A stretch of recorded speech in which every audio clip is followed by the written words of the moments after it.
Welcome to Sahi classes. आज हम लोग पढ़ने वाले हैं सेलो का संयोजन। पिछली क्लास में हम लोग सेलो के टर्मिनल विभवांतर, विद्युत वाहक बल और आंतरिक प्रतिरोध के बीच में संबंध को पढ़ लिए थे। तो चलिए हम लोग वीडियो को स्टार्ट करते हैं। देखिए, सेलो का संयोजन होता क्या है। दो या दो से अधिक सेलो का आपस में जुड़ना ही सेलो का संयोजन कहलाता है। यानी जब हम दो सेलों को आपस में जोड़ते हैं, जैसे मान लीजिए एक सेल मेरा ये है, एक सेल मेरा ये है, एक सेल ये है। जब इन तीनों सेलों को जब मैंने आपस में जोड़ा है तो इसी को ही हम लोग क्या कहते हैं, सेलो का संयोजन कहते हैं। क्या कहते हैं? सेलो का संयोजन कहते हैं। तो सेलो का संयोजन दो प्रकार से होता है। पहला है आपका श्रेणी क्रम संयोजन, दूसरा है पार्श्व क्रम संयोजन। यानी सेलो को हम लोग दो तरीके से जोड़ सकते हैं। एक पहला है आपका श्रेणी क्रम में, दूसरा है पार्श्व क्रम में। तो चलिए अब हम लोग श्रेणी क्रम को पढ़ते हैं। श्रेणी क्रम संयोजन। तो देखिए, श्रेणी क्रम संयोजन क्या होता है। दो या दो से अधिक सेलों का ऐसा संयोजन, दो या दो से अधिक सेलों का ऐसा संयोजन जिसमें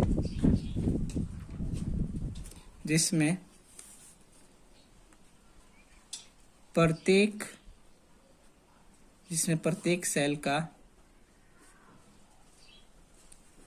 सेल का ऋण सिरा दूसरे सेलों का धन सिरा से जुड़ा होता है, उसे श्रेणी क्रम संयोजन कहते हैं।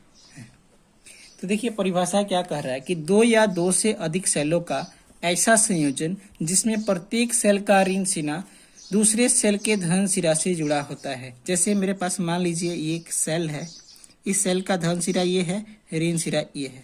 तो कह रहा है ऐसा संयोजन जिसमें प्रत्येक सेल का ऋण सिरा दूसरे सेल के धन सिरा से, यानी एक दूसरा सेल है उस सेल के धन सिरे से जुड़ा होगा। जैसे देखेंगे आप डायग्राम में, इधर देखिएगा आप। तो कहने का मतलब है, इसमें आप देखेंगे तो इस वाले सेल का जो ऋण सिरा है वो इस वाले सेल के धन सिरा से जुड़ा हुआ है। फिर इस सेल का जो ऋण सिरा है अगले वाले के धन सिरा से जुड़ा हुआ है, और फिर इसका जो ऋण सिरा है वो अगले वाले के धन सिरा से जुड़ा हुआ है। यानी जब सेलों को हम लोग इस प्रकार से जोड़ेंगे तो इस जोड़ने का क्रम को ही हम क्या कहते हैं, श्रेणी क्रम संयोजन कहते हैं। यानी ये जो संयोजन पूरा का पूरा हुआ है, इस संयोजन को हम लोग क्या कहते हैं, श्रेणी क्रम संयोजन कहते हैं। ठीक है। अब श्रेणी क्रम संयोजन के लिए हम लोग व्यंजक की बात करते हैं। तो देखिए, मान लीजिए ये हमारे पास एक सेलों का क्रम है। जैसे मान लीजिए एक सेल ये है, एक सेल ये है, एक सेल ये है, और ऐसे ही हमारे पास n सेल लगे हुए हैं। कितने सेल लगे हुए हैं? n cell. ये धन सिरा, ये ऋण सिरा है आपका, ये धन सिरा। यानी हमारे पास एक हमने सेलों को n सेलों को श्रेणी क्रम में जोड़ रखे हैं, और इन सेलों को मैं एक बाह्य प्रतिरोध R से जोड़ देता हूँ। एक बाह्य प्रतिरोध R से मैं क्या करता हूँ, इनको जोड़ देता हूँ। इस सेल का विद्युत वाहक बल एप्सिलॉन, इसका भी एप्सिलॉन, इसका भी एप्सिलॉन। इन सभी का आंतरिक प्रतिरोध R। ठीक है। और विद्युत धारा आपका इस दिशा में बह रहा है। ठीक है। तो अब देखिए, जो सबसे पहले जो हम माने हैं उसको हम लोग लिख लेते हैं। तो माना n सेल श्रेणी क्रम में जुड़े हुए हैं। क्या है? n सेल जो हैं श्रेणी क्रम में जुड़े हुए हैं, तथा प्रत्येक सेल का विद्युत वाहक बल एप्सिलॉन है तथा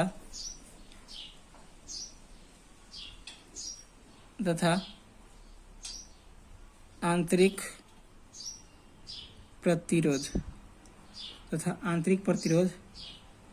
R है। बाह्य प्रतिरोध R के साथ जुड़ा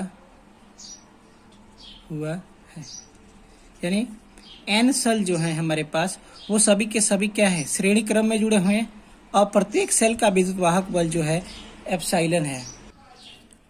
अब देखिए परिपथ का कुल विद्युत वाहक बल की बात करते हैं, कुल विद्युत वाहक बल। तो आप देखेंगे कि इस वाले सेल का जो विद्युत वाहक बल एप्सिलॉन है, इसके लिए भी एप्सिलॉन, तो ऐसे ही सभी के लिए एप्सिलॉन प्लस में epsilon dot dot dot dot epsilon हो जाएगा। तो अगर मैं एप्सिलॉन नेट की बात करता हूँ तो ये सब क्या हो जाएंगे, एन एप्सिलॉन हो जाएगा। यानी जो इस श्रेणी क्रम में जो सेलों का विद्युत वाहक बल है, वो अगर मैं कुल विद्युत वाहक बल की बात करता हूँ तो कितना हो जाएगा आपका, एन एप्सिलॉन हो जाएगा। ठीक है। और परिपथ का कुल आंतरिक प्रतिरोध की बात करता हूँ तो देखिए ये सभी के सभी क्या है, श्रेणी क्रम में लगे हुए हैं। तो अगर श्रेणी क्रम में हमें पता है, जैसे श्रेणी क्रम में हमें पता है आपका कि क्या होता है, R जो होता है प्रतिरोध R1 प्लस में R2 प्लस में R3 होता है, यानी सभी को हम लोग जोड़ देते हैं। तो वैसे ही यहाँ पे जब आंतरिक प्रतिरोध निकालेंगे तो इस वाले का R है, इस प्लस का R, इसका भी plus R dot dot dot plus R तक। तो अगर इसका कुल प्रतिरोध R नेट की बात करते हैं तो कितना हो जाएगा, NR हो जाएगा। कितना हो जाएगा, NR हो जाएगा। परिपथ का कुल आंतरिक प्रतिरोध हमारे पास कितना आ गया, NR आ गया। यानी इन सभी को जोड़ने पर, इन सभी का हमें आंतरिक प्रतिरोध जोड़ने पर हमें कितना मिल गया, आपका NR मिल गया। ठीक है। अब आगे बात करते हैं परिपथ के कुल प्रतिरोध का। तो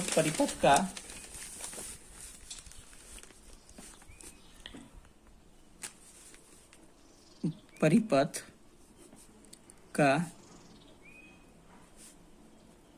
कुल प्रतिरोध, अगर परिपथ का कुल प्रतिरोध निकालते हैं तो देखिए इधर कुल प्रतिरोध क्या हो जाएगा, इन सभी का योग, इन सभी को जोड़ने पर हमारे पास कितना आया था, NR आया था, और प्लस में ये आपका बाह्य प्रतिरोध का जो हमारे पास प्रतिरोध R है वो हो जाएगा।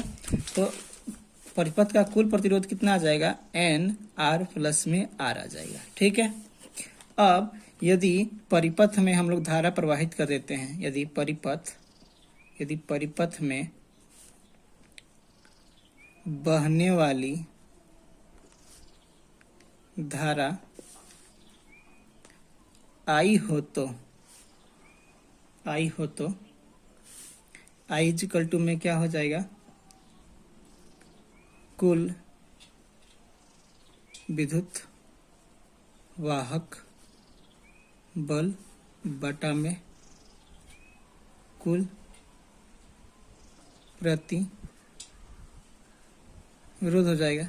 यानी जब यदि परिपथ में बहने वाला धारा I है तो I का फॉर्मूला क्या हो जाएगा, कुल विद्युत वाहक बल बटे में कुल प्रतिरोध हो जाएगा। तो कुल विद्युत वाहक बल हमने निकाला था, N एप्सिलॉन निकाला था, और कुल प्रतिरोध देखिए इधर हमने क्या निकाला है, NR प्लस में R निकाला है। ठीक है। क्या निकाला है, NR प्लस में R। तो हमारे पास I का देखिए मान कितना आ गया, N एप्सिलॉन बटे में NR प्लस में R आ गया। अगर एक हम लोग केस की बात करते हैं, अगर केस 1 हम लोग में देखते हैं तो R का मान हम लोग क्या लेते हैं, बहुते छोटा है NR के, तो ये क्या हो जाएगा, I बराबर में N, तो ये R का क्या है, बहुते छोटा है, इसके बराबर, तो ये R को हम लोग क्या कर देंगे, नेगलेक्ट कर देंगे, हटा देंगे। तो ये क्या हो जाएगा, N एप्सिलॉन बटे में NR हो जाएगा, N से N कट जाएगा, तो I बराबर में कितना आ जाएगा, एप्सिलॉन बटे में R आ जाएगा। यानी जब हमारे बाह्य प्रतिरोध बिल्कुल कम हो आंतरिक प्रतिरोधों से, तब हम लोग क्या कहेंगे, बाह्य प्रतिरोध को हटा देंगे, तो हटाने पर आई का मान क्या आ जाएगा, एप्सिलॉन बटे में आर आ जाएगा। यानी एक सेल का हमारे पास विद्युत वाहक बल और उसी सेल का हमारे पास आंतरिक प्रतिरोध के बराबर हो जाएगा। केस 2 की बात करते हैं, तो केस 2 में देखिए क्या हो जाएगा, अगर हम लोग मानते हैं एन आर जो है बहुते छोटा है आर से, तो इस पर हम लोग इस एन आर को हटा देंगे, तो आई बराबर में क्या हो जाएगा, एन एप्सिलॉन बटे में आर हो जाएगा। क्या हो जाएगा, एन एप्सिलॉन बटे में आर हो जाएगा। और इसी को देखिए आई को मैं ऐसे लिख सकता हूँ, एन गुने में एप्सिलॉन बटे में आर लिख सकता हूँ। तो एन, इसको भी ऐसे लिख सकता हूँ, एन गुने में एक सेल का, ये एक सेल, ये एन गुने में एप्सिलॉन बटे में आर हो जाएगा। ठीक है। अच्छा एक बात और इधर, तो ये हमारे पास केस में अगर एन आर को हटाते हैं तो ये हमारे पास ये आ जाएगा। अब बात करते हैं एक नोट लिख लीजिए एक, कि जब बाह्य प्रतिरोध, जब आपका बाह्य प्रतिरोध का मान आंतरिक प्रतिरोध,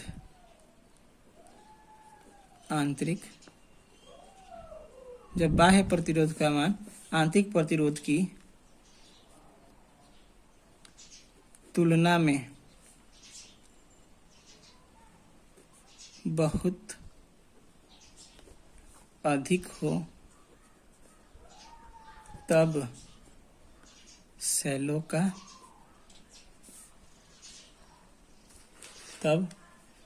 का संयोजन श्रेणी क्रम में लेते हैं, श्रेणी क्रम में लेते हैं। यानी कहने का मतलब क्या है कि जब बाह्य प्रतिरोध का मान यानी कैपिटल आर का मान आंतरिक प्रतिरोध की तुलना में बहुत ही अधिक होता है, क्या होता है, बहुत ही होता है, तब हम सेलों का संयोजन श्रेणी क्रम में करते हैं। यानी जब प्रतिरोध आर का मान बाह्य प्रतिरोध का मान बहुत ज्यादा होगा आंतरिक प्रतिरोधों से, तब ही हम लोग श्रेणी क्रम में उसे जोड़ेंगे। ठीक है, नहीं तो नहीं जोड़ेंगे। Thank you for watching this video. मिलते हैं हम लोग अगले वीडियो में।